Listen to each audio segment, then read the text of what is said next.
Olá, meu nome é Vinícius e hoje a gente vai falar de Terra Papagalle, de José Roberto Toreiro e Marcos Aurélio Pimenta. O livro foi publicado originalmente em 1997, mas ele já anda aparecendo em leituras obrigatórias para o vestibular de algumas universidades. Eu já vi ele na lista de uma Universidade Estadual do Paraná e também de uma estadual de Pernambuco. E assim, né, olhando o título completo do livro, né, que é Terra Papagalle, narração para preguiçosos leitores da luxuriosa, irada, soberba, invejável, cobiçada e gulosa história do primeiro rei do Brasil. Você já nota que, pela essa estrutura do título, que ele vai emular um pouco a escrita dos livros que eram escritos na época das grandes navegações, né? Que tinha esse subtítulo, assim, esses títulos longos, assim, que basicamente contavam um pequeno resumo da história como um todo. A estrutura narrativa do livro é a gente acompanhando o relato de vida de Cosme Fernandes, que é o autor, para um conde. Então, o livro basicamente é uma longa carta contando todas as desventuras desse Cosme Fernandes desde a sua infância até a vida adulta. E antes de mais nada, antes de falar da história, né, a gente já está cansado de saber que o narrador em primeira pessoa não é uma pessoa confiável, né? E aqui nesse caso o narrador pode exagerar os seus feitos e as suas virtudes para impressionar esse conde. Mas voltando aqui para a história, como eu disse, vamos acompanhar a história desse Cosme Fernandes, que vem de uma família judia. E, obviamente, por serem judeus, essa família tinha que se esconder e era alvo de perseguições, né? Inclusive, assim, eles tentam emular, né? Eles adotam nomes cristãos, eles emulam, assim, os costumes cristãos, mas no fim do dia eles ainda são alvos de acusações e para abafar essas acusações de serem judeus e que estavam reservando o sábado, né? Não trabalhavam nos sábados e entre outras acusações, eles acabam colocando Cosme em um mosteiro para o filho se tornar padre, que seria o maior símbolo de que eles não eram judeus e sim cristãos. E Cosme Fernandes vai para esse mosteiro e nesse mosteiro ele vai ter acesso à educação formal e vai ter lá o seu dia a dia com as suas atividades. E até que chega um determinado dia, né, que o melhor aluno da turma ganha o direito de ir junto com um padre lá, um sacerdote, visitar uma família nobre para pegar as confissões e fazer uma missa assim privada para essa família nobre, né? E lá na residência desse nobre, o Cosme Fernandes acaba ficando sozinho com uma filha dele e eles acabam fornicando na dispensa da residência. É algo muito rápido, é algo muito intenso. O Cosme Fernandes acaba dizendo que ficou apaixonado por essa filha do nobre, mas eles é tudo muito rápido e eles conseguem se esconder e ficarem apresentáveis assim. E ao que tudo indica, nada foi descoberto. Então, assim, né, no momento do ato, eles não foram descobertos, né, eles não foram pegos, mas quando chega no mosteiro, os padres chamam o Cosme Fernandes e pedem para ele confessar um pecado que ele cometeu e que eles sabiam que ele tinha cometido. E o Cosme já pensa que foi esse pecado, né, da fornicação, que com a filha do nobre, e ele acaba confessando tudo, acaba revelando tudo para os responsáveis lá do mosteiro. Só que o que tinha levado os responsáveis pelo mosteiro a convocar o Cosme para se confessar, né, admitir que tinha cometido um erro, era que a família nobre tinha enviado uns doces lá para o mosteiro. E os doces tinham sido contados lá na saída da residência do nobre. E quando chegou no mosteiro, faltava um, porque o Cosme tinha pego um. E com isso ele cai em desgraça, ele é condenado à morte na fogueira, mas por ele ter recebido elogios por ser um bom aluno no mosteiro, ele acaba tendo a pena convertida para degredo. O que é esse degredo? Ele é obrigado a ter que participar das grandes navegações que estavam acontecendo na época para as Índias. E com isso, Cosme Fernandes acaba entrando na comitiva de Pedro Álvares Cabral. Então aqui já nesse começo você já nota que o livro vai pegar fatos e figuras históricas e colocar na narrativa, não apenas como pano de fundo, mas vai ter também personagens principais aqui do livro que vão ser figuras históricas. Claro, né, que com toda a liberdade que um romance se dispõe para subverter alguns fatos e unir outros. Por exemplo, entre os condenados que vão para o degredo junto com o Cosme Fernandes, tem o João Ramalho e o Antônio Rodrigues, que são duas figuras históricas. Talvez para quem é fora de São Paulo, mais especificamente fora do ABC paulista, não note de cara, assim, na lista dos prisioneiros que existam figuras históricas ali, né? Porque foi justamente quando eu vi o nome do João Ramalho que eu vi que o livro iria abordar as figuras históricas de um modo mais profundo. Porque, para quem não sabe, né, João Ramalho é um dos fundadores da região do ABC Paulista, que na sua origem era apenas uma vila, né, uma cidadezinha, chamada Santo André da Borda do Campo de Piratininga.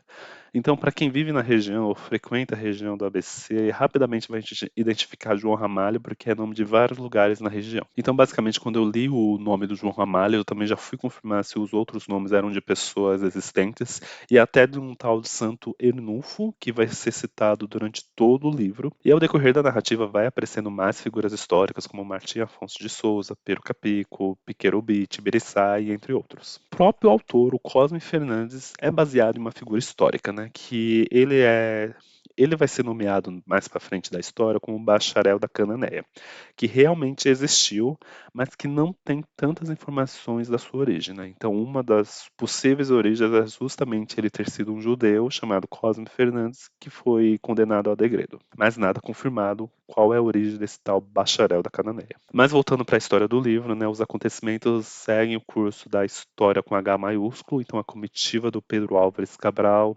chega nessa terra desconhecida e esse grupo de prisioneiros é deixado para trás, para fazer os primeiros contatos com os povos locais e iniciar a colonização. Basicamente, esses prisioneiros são deixados sem nada, então os primeiros dias e semanas são eles tentando simplesmente sobreviver com pouquíssimos recursos e conhecimento de como sobreviver nessas terras. Eles conseguem contato com uma tribo, né, do povo Tupiniquim, são feitos prisioneiros, mas eles conseguem cair na graça do chefe da tribo Piquerubi, porque depois de salvar a vida dele, né?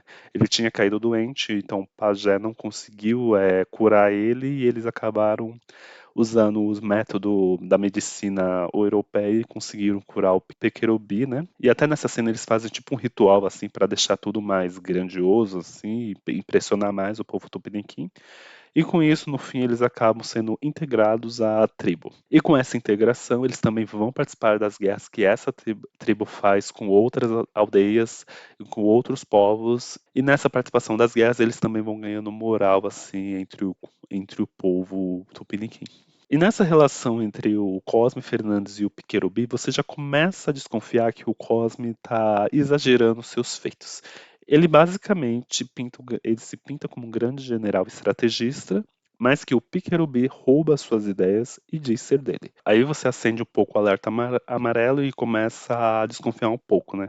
Porque o povo tupiniquim é descrito nesse livro como um povo que guerreava rotineiramente, então é meio complicado aceitar que eles não tinham estratégia de guerra. Então aí você começa a ficar com uma pulguinha atrás da orelha sobre quão fiel é esse relato do Cosme Fernandes. E não é só isso que começa a acender alerta sobre o nível de confiança que a gente pode dar sobre o relato de Cosme Fernandes. Mas tem outra parte do livro que ele vai descrever e relatar, né, os animais descobertos nessa nova terra, né? E ele lista entre os animais que existem animais fantásticos, como um dragão, uma minotaura e até um zepardo, que é um animal com corpo de zebra e leopardo, que se comiam, né? Então, basicamente, a parte de cima era de leopardo e a parte de trás de zebra, e quando eles não tinham o que comer, a parte de leopardo comia a parte da zebra e morria. Então, assim, o leitor já começa a ter vários sinais do exagero, né? Essa tendência do exagero do Cosme Fernandes, porque antes de começar a descrever os animais, né, esses animais, ele disse que não teria motivo para mentir. No geral, né, o Cosme e os tupiniquins prosperam nesse período, né, e com excesso de capturas de inimigos, o Cosme começa a traficar escravos para os navios europeus de diferentes nacionalidades que chegam na região, né, em troca de armas, de espelhos e outras coisas. A coroa portuguesa começa a olhar com mais cuidado e atenção nessas terras que estão sob seu domínio, né, segundo o Tratado de Tordesilhas, e começa a enviar responsáveis para essas novas terras, né?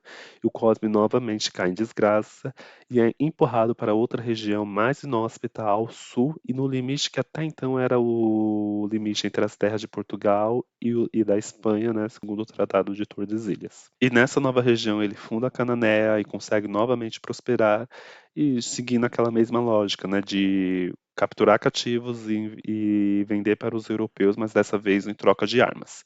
e até ele supera o porto, né, anterior que ele havia sido expulso, e essa cidade cananeia vira uma referência entre os navegantes, né?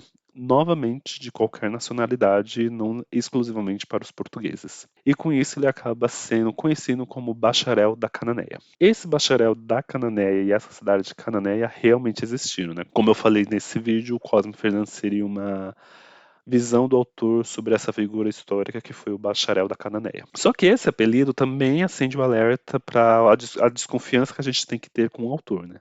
Porque a palavra bacharel, né, para apelido, na época, também era usada para as pessoas que contavam muita lorota. E, novamente, esse novo centro de comércio chama a atenção da coroa portuguesa, e com a chegada dos responsáveis pelas capitanias hereditárias, o bacharel da Cananéia descobre que o responsável pela região vai nomear um antigo rival dele como chefe. E para piorar, né, pelos desdobramentos da história, ele descobre que a esposa desse novo chefe, né, o antigo rival, foi a menina nobre que ele dormiu na despensa no começo da história. E somando tudo isso, ele surta, né? Ele invade a vila de São Vicente, ele queima ela, sequestra esse rival, e ele sabe que a coroa portuguesa nunca perdoaria uma ação dessa, então ele foge para os lados das terras da Espanha. Então a gente chega na reta final da história, né? E o final acaba se tornando simbólico.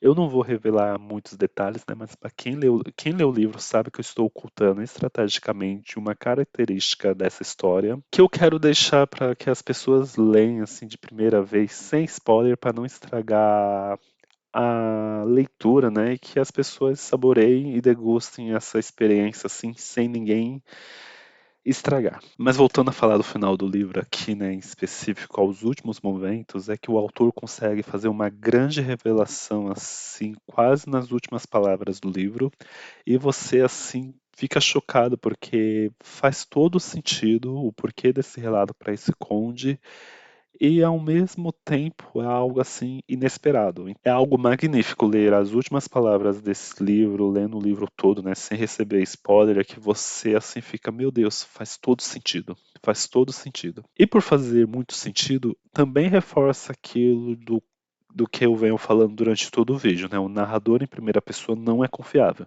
Então o Cosme pode sim ter exagerado muitos feitos deles durante a história, e essa revelação no final meio que mostra o motivo que teria levado ele a fazer isso. O livro é bom, né? A leitura é fluida, mesmo os autores tentando emular, né, a escrita da época.